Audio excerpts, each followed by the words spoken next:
గుడు కాసకాబే నింజాగ్రో పార్ట్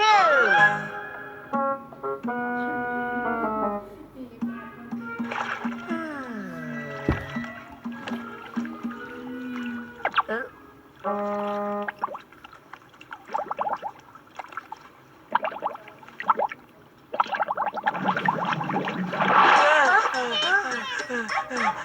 ఏంటి నువ్వు చేస్తున్న పని? ఇలా చేస్తే ఏమవుతుందో చూద్దామని. చేస్తే పట్టుబడిపోతాం. అందరూ జాగ్రత్తగా రండి.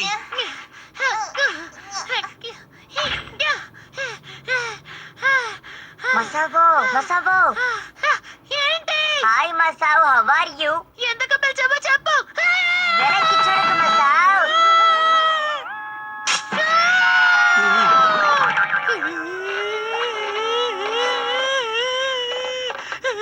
షిన్చాన్, ఇలాంటి పనికిరాని పనులు చేయకు. నేను తనని హెచ్చరించాను, అంతే కదా.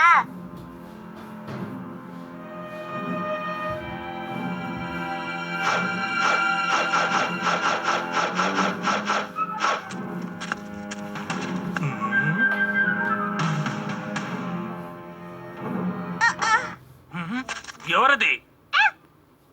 ఓ మామూలు డాగినా?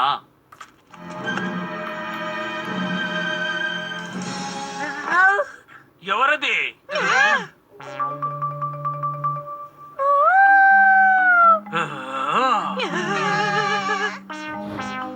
ఏనుగు పిల్ల. బోల్తా పడ్డాడు. అయితే ఈ స్క్రోల్లో కాశికా బేకి సంబంధించిన ఒక ముఖ్యమైన సమాచారం దాగుంది కదా? అవును. సరే, ఇందులో ఉన్నదేమిటో తెలుసుకో. ఆ తర్వాత ఇందులో ఉన్న రహస్య సమాచారాన్ని నాకు తెలియజేయి. అలాగే.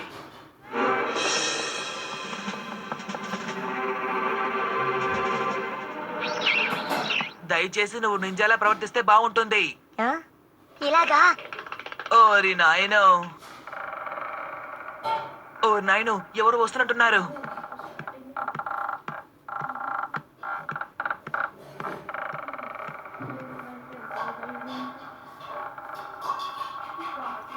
తను వెళ్ళిపోయాడా?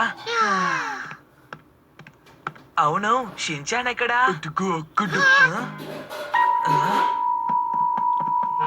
షిన్చాన్, నువ్వు అసలు ఇక్కడేం చేస్తున్నావు? ఇక్కడేదో విచిత్రంగా అనిపిస్తోంది. నాకు అసలు ఏమనిపిస్తుందంటే, అయితే వెళదాం పద. సిద్ధంగా ఉండండి. చూసారా? Hello madam.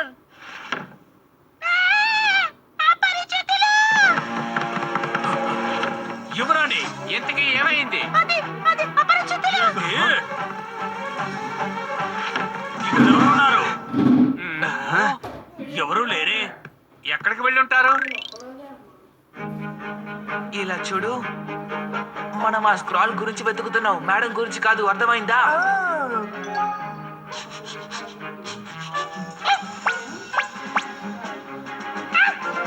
చిరు, నువ్వేదైనా కనిపెట్టావా? హన్జో, మనమందరం ఒకేసారి ఇక్కడ ఉంటే.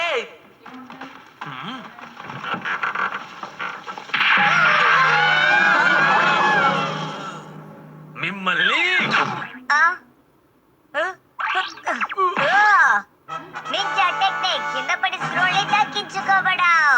ఇదేమి టెక్నిక్ కాదు షిన్చాన్, పదండి. ఆగండి. ఎక్కడికి పారిపోతున్నారు? మీరు కసుక బేకి చెందిన పిల్లలే కదా. నేను మిమ్మల్ని వదిలిపెట్టను. అలారం మోగించారు, జాగ్రత్తగా ఉండాలి. మనం పట్టుబడిపోకూడదు. వాళ్ళని కనిపెట్టేశాను. రండి. మిమ్మల్ని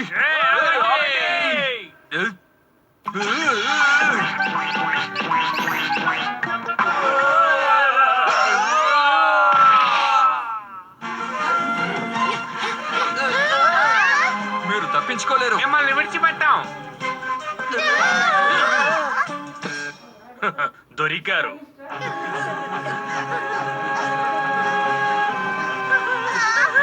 ఇప్పుడు తప్పదు. Ninja technique, rabbit attack. Super, వెళ్దాం పదండి. ఇదేమి మీకు పూట కాదు ఇలా విరగొట్టడానికి.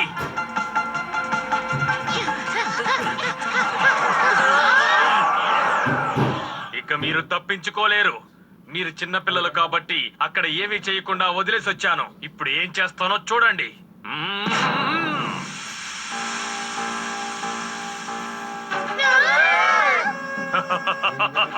మర్యాదగా ఆ స్క్రోల్ నాకు ఇచ్చేయండి. కత్తులతో దాడి చేస్తాను.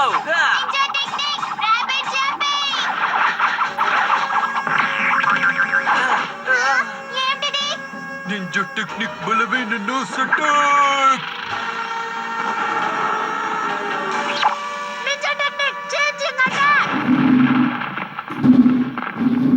కానీ నువ్వు ఈ అటాక్ తో ఏం చేద్దాం అనుకుంటున్నావు? పట్టుకో.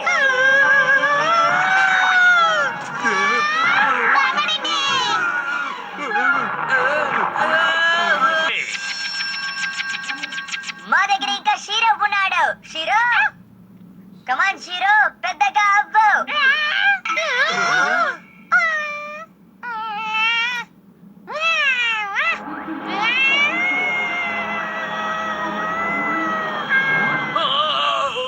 షీరో చెయ్యి వేయ్.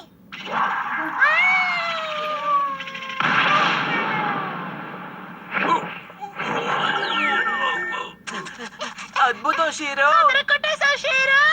అసలు షీరో ఇంత పెద్దదవ్వగలదని నాకే తెలియదు. నువ్వు అలా మాట్లాడడం ఏమీ బాలేదు.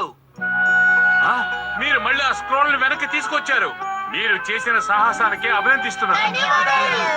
ఇక్కడి నుంచి మీ ముగ్గురు కూడా ఇక్కడే హాయిగా పని చేసుకోవచ్చు. అలాగే, కృతజ్ఞతలు రాజావారు. అదృష్టం బాగుండి దీనికి ఏమీ కాలేదు. ఇలాంటి రాజు దగ్గర పనిచేయడం అంత అవసరం అంటారా? నాకు అదే అనిపిస్తోంది. రాజాగారు, మీకున్న అలవాట్లన్నీ అద్భుతం, సూపర్. నిజమా?